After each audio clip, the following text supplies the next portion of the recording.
16 বছর উনি কোনো ডাক্তারের পরামর্শ পান নাই। ওনার রোগটা আস্তে আস্তে এমন পর্যায়ে গেল, এটার জন্য দায়ী আওয়ামী লীগ সরকার।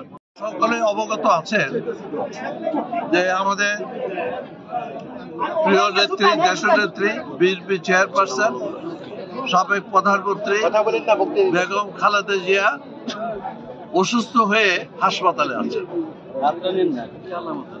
এটা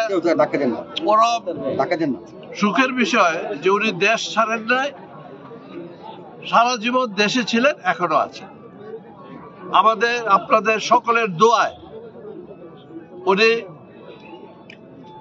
যেভাবে হাসপাতালে ভর্তি হয়েছিলেন তার চেয়ে একটু ভালো, কিন্তু এখনো উনি সম্পূর্ণ সুস্থ হয়ে ওঠেন নাই। কাজে আমরা আপনাদের দোয়া কামনা করি যেন দেশনেত্রী বেগম খালেদা জিয়া দ্রুত আরোগ্য লাভ করেন।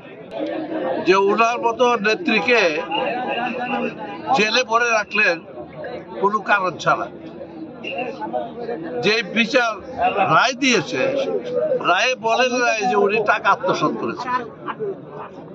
যদি টাকা আত্মসাৎ না করে থাকে তাহলে আপনার অ্যাকাউন্টে আরেক অ্যাকাউন্টে নেওয়া কি আত্মসাৎ হলো? সেই জন্য কি একটা জেলে ভরবেন? জেলে ভরেই ওনার এই অসুস্থতা, এবং 16 বছর উনি কোনো ডাক্তারের পরামর্শ পান নাই ঠিক মতো।